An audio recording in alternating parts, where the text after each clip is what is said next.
যাৰ নামত তাই সেন্দুৰ লৈছিল সিয়ে দেখোন তাইৰ জীৱনৰ সকলো সুখ কাঢ়ি নিলে। কি ভৰসাত সেন্দুৰ ল'ব তাই? যেতিয়ালৈকে তাইৰ শিৰত সেই সেন্দুৰ থাকিব পুৰণা স্মৃতিখিনিয়ে তাইক দিগদাৰ দি থাকিব। তাই ভাল কৰিছে খুৰা। জীৱনটো মানুহজনে সমস্যাৰ সৈতে যুঁজ দিওঁতেই গ'ল, কিন্তু এইবাৰ তেওঁক যেন মই অসহায় অনুভৱ কৰিছোঁ। তাই আচলতে ভৱিষ্যতটোৰ কথা ভাবি আৰু আমাৰ এই সমাজখনৰ কথা ভাবি অলপ ভাগি পৰিছে। এই সমাজত পিতৃৰ পৰিচয় নোহোৱাকৈ এটা সন্তান ডাঙৰ কৰাটো কিমান কঠিন সেইটো জানই দেখোন। বৰ্তমান তাইৰ জীৱনত তোৰ দৰে এজন সংগীৰ প্ৰয়োজন, যিয়ে তাইৰ জীৱনত নতুনকৈ জীয়াই থকাৰ সাহস যোগাব পাৰে। কেনেকৈ খুৰী? তুমি কেনেকৈ পাৰিছা নিচিৰ কথা ইমান ভালদৰে ভাবিব? এদিন এই মৰমবোৰৰ বান্ধোনত সোমাবলৈ তাই হাহাকাৰ কৰিব, আৰু মোৰ বিশ্বাস সেইদিন অতি সোনকালেই আহিব।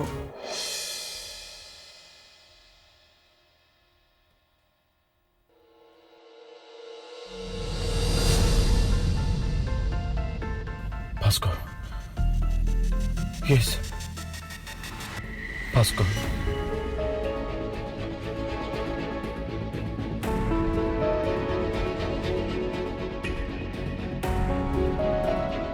ভাস্কৰে প্ৰিয়াৰ সকলো দায়িত্ব ল'ব পাৰিব। তাক এনেকৈ মোৰ সন্তানটোৰ সৈতে আলৈ আথনি হ'বলৈ দিব নোৱাৰি। আৰু পিতৃৰ পৰিচয়হীন সন্তানে সমাজক কি চকুৰে চাই সেয়া মই ভালদৰে জানো। আৰু যিমান দূৰ মই ভাস্কৰক বুজিছোঁ, প্ৰিয়াৰ প্ৰতি তাৰ হৃদয়ত সঁচা মৰম আছে।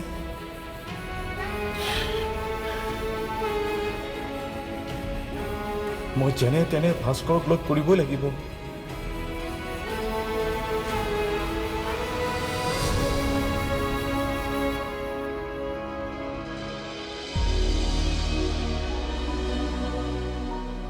ভাইটি, এনেকৈ কান্দি আছ কিয়?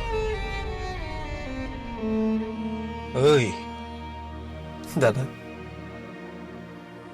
প্ৰিয়াই বৰ বেয়াকৈ ফাঁকি পৰিছে। তাই মোক কি কৈছে জানা? তাইৰ জীয়াই থকাৰ সকলো আশা হেৰুৱাই পেলাইছে। তাই ইমানবোৰ দুখ কেনেকৈ সহ্য কৰিব? বুজি পাইছো মই, কিন্তু এতিয়া আমিও জানো এনেকৈ দুখ কৰি কান্দি থাকিলে কিবা সমস্যাৰ সমাধান হ'ব।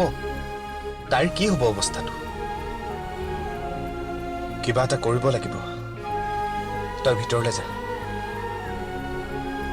ভিতৰলৈ যা বুলি কৈছো নহয়।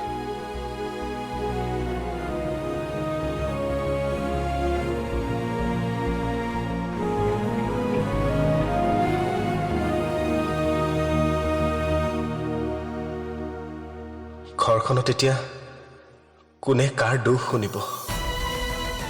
এফালে প্ৰিয়াৰ চিন্তা, আনফালে মোৰ নিজৰ। কোনোফালে একো পথ বিচাৰি পোৱা নাই। কি কৰোঁ?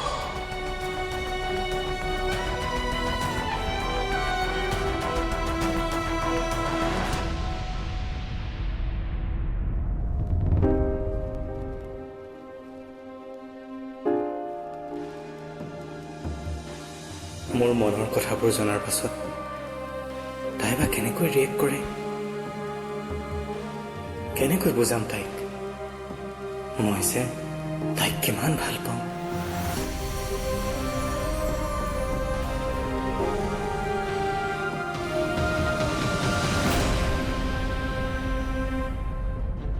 তই? তোমাৰ লগত মোৰ অলপ জৰুৰী কথা আছে। কি কথা আছিল মোৰ লগত? প্ৰিয়াৰ জীৱনটো ধ্বংস কৰি তোৰ শান্তি হোৱা নাই? কিয় কৰিলি তই তাইৰ লগত এনেকুৱা? কিমান কিমান সৰল মনৰ ছোৱালী তাই। তাইৰ লগত এনেকুৱা কৰাৰ আগতে তোৰ নিজৰ আত্মাই এবাৰো তোক নকলেনে? জানো, মই কেৱল ভুলেই নহয়, পাপ কৰিছোঁ, আৰু মই তাৰ শাস্তিও পাইছোঁ। মই বৰ অনুতপ্ত সেইবাবে মই তোমাৰ ওচৰত আহিছোঁ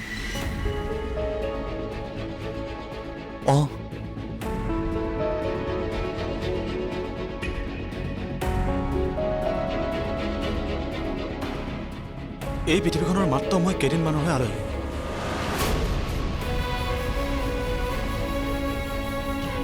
মোৰ কথাবোৰ শুনিবলৈ তোমাৰ অলপ সময় হ'বনে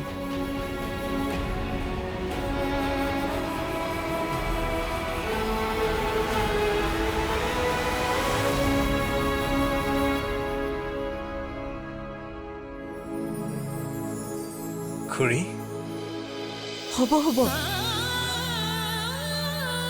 আশীৰ্বাদ কৰিবা মই যাতে সফল হওঁ অন্ততঃ প্ৰিয়াৰ দায়িত্ববোৰ ল'বৰ বাবে মোক উপাৰ্জনৰ প্ৰয়োজন আমাৰ আশীৰ্বাদ সদায় তোমাৰ লগত আছে তুমি সফল হোৱা আহোঁ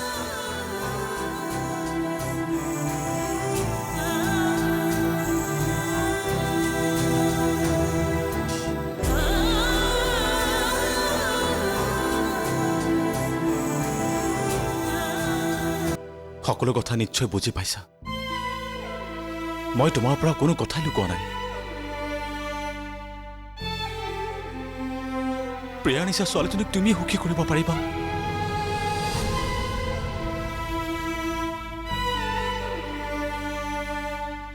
যদি তুমি তাইৰ দায়িত্ব লোৱা তেতিয়া মই শান্তিত মৰিব পাৰিম ভাবি ল এয়া মোৰ অন্তিম ইচ্ছা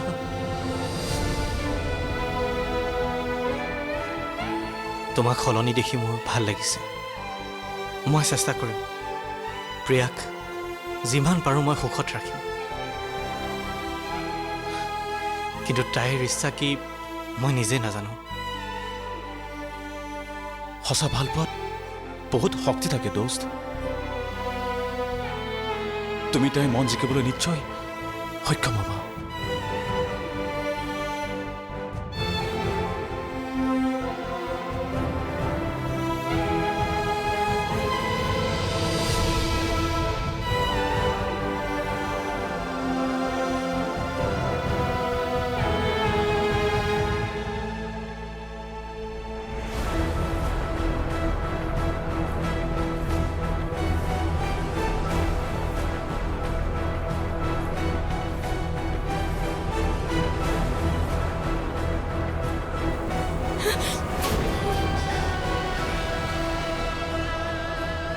থাকা তুমি তোমাৰ খুৰা খুৰীৰ লগতে থাকা মোৰ খবৰ লোৱাৰ কোনো দৰকাৰ নাই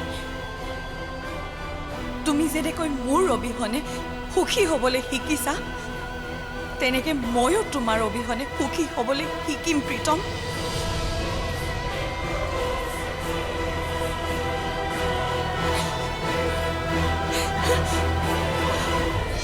মই বৰ দুখ পাইছোঁ প্ৰিয়া লগতে আচৰিতো হৈছোঁ যিজন ভাস্কৰে শৰীৰে পৰা তোমাক ভালে বেয়াই প্ৰতিটো কথাতে সংগ দি আহিছে তাক তুমি ইমান বেয়াকৈ কেনেকৈ ক'ব পাৰিলা এই লোকচান হৈ থকা প্ৰজেক্টটো এসপ্তাহৰ ভিতৰত যদি কিবাকে লাভ কৰাই দিব পাৰোঁ আৰু মই যিকোনো প্ৰকাৰে হ'লেও পাৰিবই লাগিব তই তাক তেনেকুৱা ব্যৱহাৰ কৰিব নালাগিছিল মোৰ বেয়া লাগিছে সেইটোক ইমান ভালদৰে বুজাই কৈছিল তাৰ মনৰ কথাবোৰ আৰু তই তাক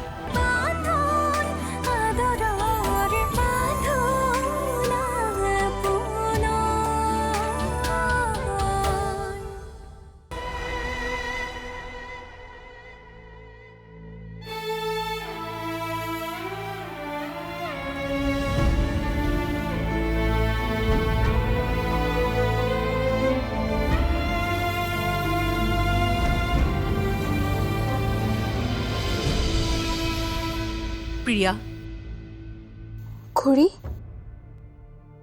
শৰীৰে পৰা তোমাক মানস প্ৰীতমক প্ৰতিটো কথাতে লগ দিছোঁ প্ৰতিটো আবদাৰ পূৰণ কৰিছোঁ তোমালোকক এটা ভাল সংস্কাৰ দিবলৈ যত্ন কৰি আহিছোঁ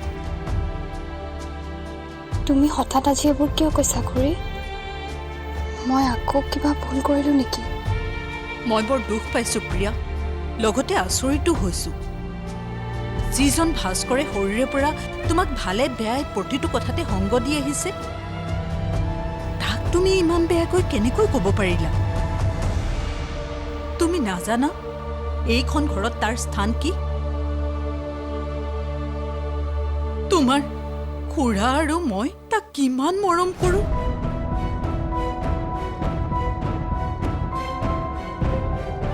বৰ বেয়া কাম কৰিলা প্ৰিয়া, বেয়া কাম কৰিলা।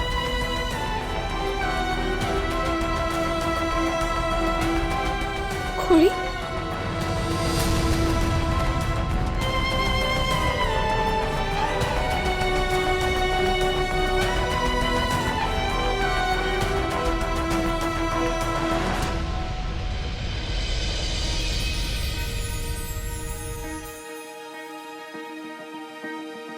এই প্ৰজেক্টত কাম কৰিব পাৰিম যেন লাগিছে। তেখেতে মোক এটা চেলেঞ্জ দিছে। এই লোকচান হৈ থকা প্ৰজেক্টটো এসপ্তাহৰ ভিতৰত যদি কিবাকে লাভ কৰাই দিব পাৰোঁ আৰু মই যিকোনো প্ৰকাৰে হ'লেও পাৰিবই লাগিব, আৰু মোৰ বিশ্বাস মই সফল হ'মেই।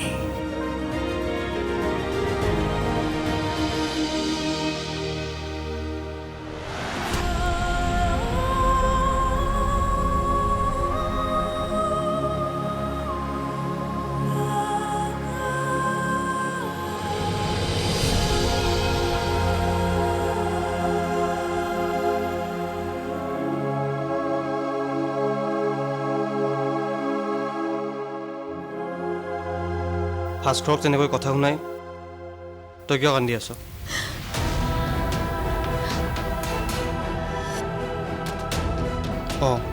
মই সকলো শুনি আছিলোঁ। তই তাক তেনেকুৱা ব্যৱহাৰ কৰিব নালাগিছিল। মোৰ বেয়া লাগিছে।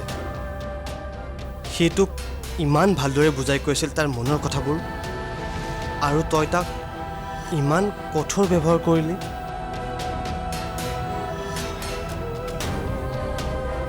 বেয়া নাপাবি। কোনোবাই ভুল কৰিলে মই ভুল হোৱা বুলিয়েই ক'ম।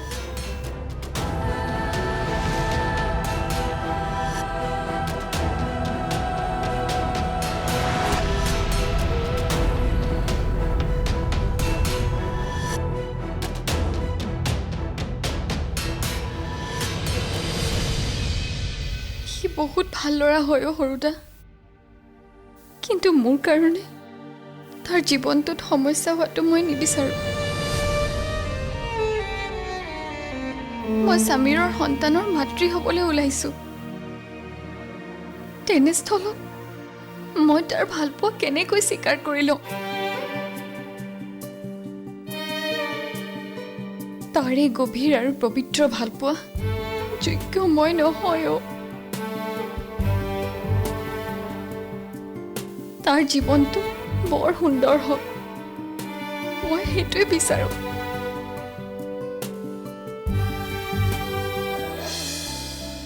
নিচি মাক হ'বলৈ ওলাইছে। এবাৰ তুমি তেওঁৰ ওচৰলৈ যোৱাটো ভাল আছিল নেকি? ক্ষমা কৰিবা খুৰী, তোমাৰ এই অনুৰোধটো মই ৰক্ষা কৰিব নোৱাৰিম।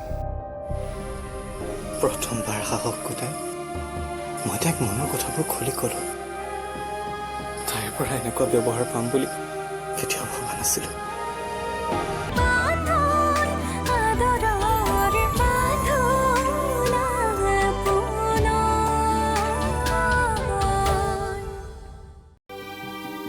তাৰ ভালপোৱাৰ সুবিধা লৈ মই মোৰ বোজা তাৰ ওপৰত জাপি দিব নিবিচাৰোঁ। মই জানো সি মোক যিকোনো পৰিস্থিতিতে আঁকোৱালি ল'ব, কিন্তু সেইবুলি মোৰ সুখৰ কাৰণে মোৰ ভুলবোৰ মুচিবলৈ তাক অন্যায় কৰিব নোৱাৰোঁ নহয়।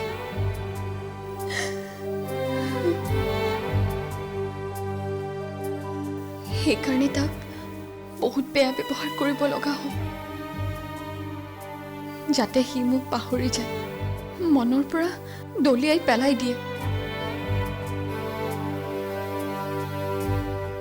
ক সৰুদা, মই জানো ভুল কৰিছোঁ?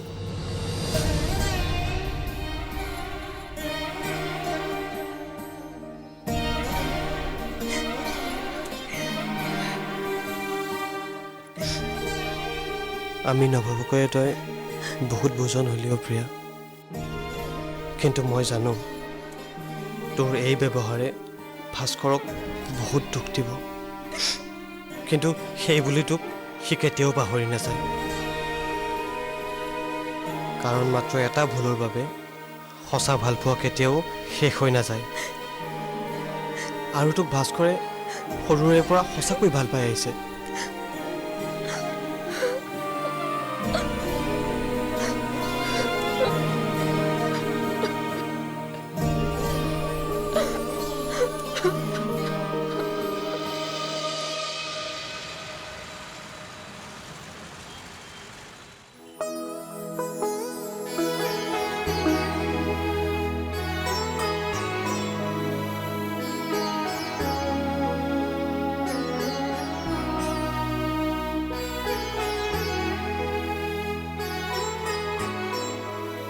খুৰী খুৰী আহিলা প্ৰীতম? আহিলে। ইণ্টাৰভিউ কেনে হ'ল? চিলেক্ট হ'লোঁ। কেৱল জব নহয়, তেওঁলোকে বেলেগ কিবা কথা এটাৰ কাৰণেহে মোক অফাৰ কৰিছে। ভগৱানে আমাৰ প্ৰাৰ্থনাবোৰ শুনিলে খুৰী।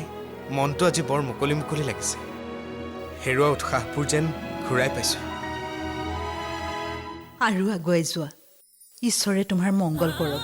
তোমালোকৰ আশীৰ্বাদবোৰেই আমাৰ সম্বল নহয় জানো? আহিছে।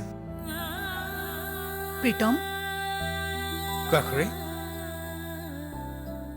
নিচি মাক হ'বলৈ ওলাইছে। এবাৰ তুমি তেওঁৰ ওচৰলৈ যোৱাটো ভাল আছিল নেকি? ক্ষমা কৰিবা খুৰী, তোমাৰ এই অনুৰোধটো মই ৰক্ষা কৰিব নোৱাৰিম।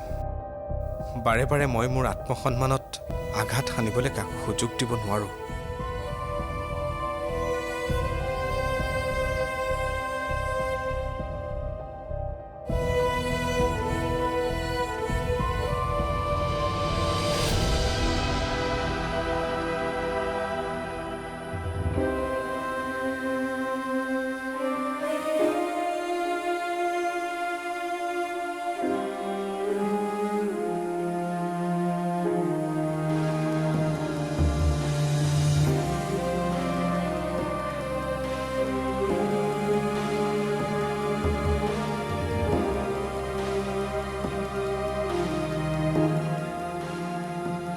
ওৰ পৰা ঠোঁট ঘূৰি ফুৰিছোঁ, কিন্তু মই যেন ক'তোৱে শান্তি পোৱা নাই। প্ৰথমবাৰ সাহস গোটাই মই তাইক মনৰ কথাবোৰ খুলি ক'লোঁ। তাইৰ পৰা এনেকুৱা ব্যৱহাৰ পাম বুলি কেতিয়াও ভবা নাছিলোঁ।